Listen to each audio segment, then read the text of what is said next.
Welcome to The Explainer. Today we're diving into a deeply moving psychological and spiritual masterpiece by the renowned Indonesian scholar Buya Shakur.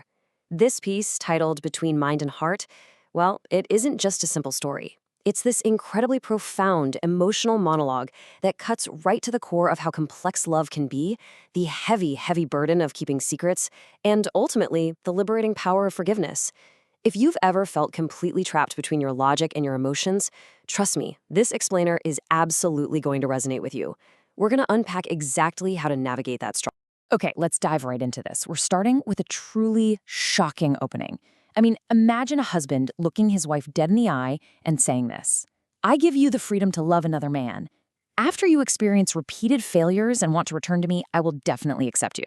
That immediately grabs your attention, doesn't it? It is definitely not your typical Hallmark card declaration of love. It's this jarring, cold open that sets the stage for a relationship that is deeply, deeply in crisis, yet somehow anchored by an almost unbelievable level of unconditional acceptance.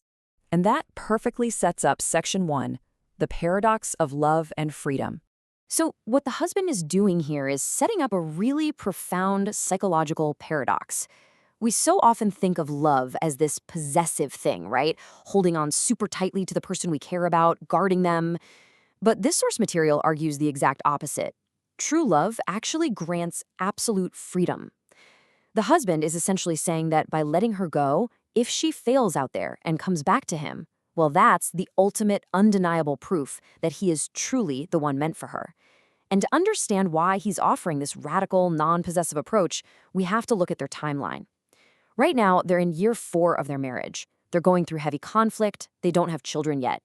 And the husband reflects on how beautiful their early marriage was, but he acknowledges that the intense, fiery spark of first love just doesn't last forever. The source beautifully describes the real goal of a relationship as extending the duration of love, so that by the time a couple reaches old age, it gracefully transforms into a much deeper, enduring compassion. But right now, at year 4, they are stuck in a very, very painful transition phase. Let's move on to Section 2, the battle of mind and heart. Now, what's really interesting here is that while we've just heard the husband's remarkably calm, almost philosophical perspective, the wife is in a state of absolute, paralyzing internal turmoil. She has no family left to turn to, and her behavior is just entirely erratic. She ignores her husband, she shows no care for him whatsoever, but at the exact same time, she absolutely refuses to let him leave. She is completely trapped. Bia Shakir points out this endless war going on inside her head. When she follows her heart and acts on pure emotion, her mind actually gets sick from all the anxiety and irrationality. But on the flip side, when she tries to be logical and follow her mind, her heart gets deeply wounded. It's an unresolvable loop. Every single decision she makes brings pain.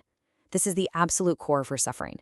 It's a constant battle where neither logic nor emotion provides any sort of safe harbor. And this internal battle is taking a severe physical and emotional toll on her. The husband describes her weeping in this way that actually causes her to have shortness of breath. And he notes something super profound about this. He says this specific kind of breathless suffering only comes from 2 things. It's either extreme love or it's extreme hatred. This isn't just some superficial sadness, like a kid crying because they're hungry and waiting for a meal. No, this is an existential pain that is so deep that when he literally reaches out a comforting hand to wipe away her tears, she violently slaps it away. So, how in the world do they fix this? That brings us to Section 3, illusions and false cures. Desperate for some kind of diagnosis for this intense relationship anxiety and the wife's erratic behavior, they do what so many of us do. They start grasping at straws. We see this all the time when people don't understand their own psychology. They tried this series of tragic, yet honestly, almost darkly comedic solutions. First off, they assume she must be possessed or cursed by black magic from some rejected former suitor. Then they go visit a shaman who tells them to recite this specific prayer 1,000 times, which, unsurprisingly, only results in the wife screaming for help even louder.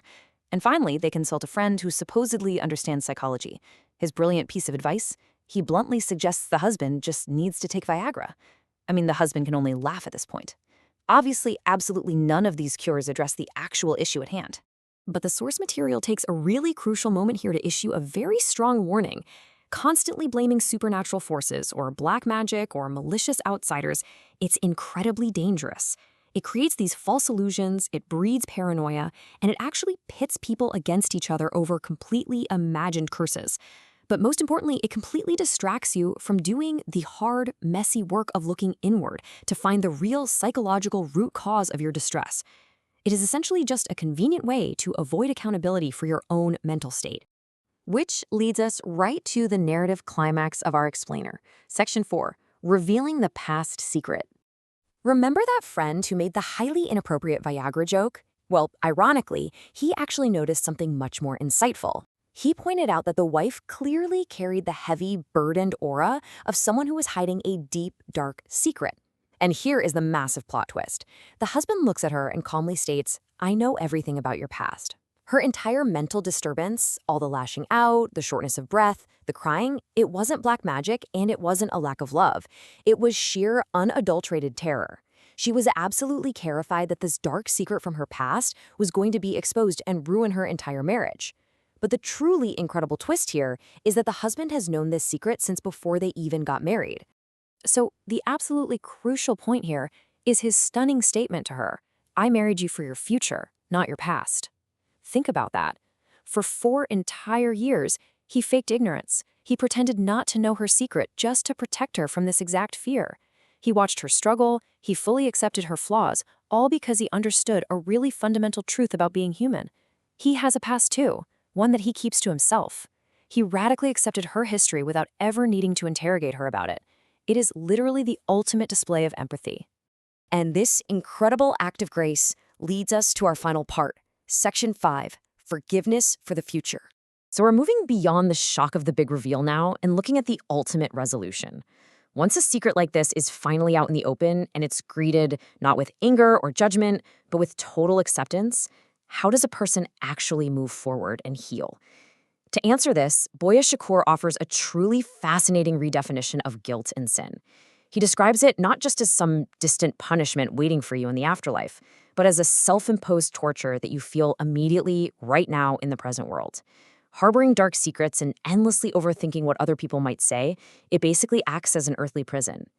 The wife was completely paralyzing her own mind, just waiting for this undefined punishment to drop, essentially creating a living hell for herself when, in reality, she was entirely safe the whole time. And this brilliantly illustrates the final message of hope from the text. The husband reminds her, God promises to forgive all sins. Then, moving forward, we promise to always be on the right path. The secret is out, the fear is completely dissolved, and they are granted a totally clean slate. It's just a beautiful testament to how forgiveness, whether it's divine or just from a really loving partner, allows us to stop suffocating under the weight of our past and finally start walking forward together.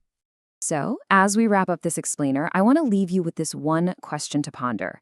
Are you letting the unchangeable secrets of your past destroy the happiness of your present?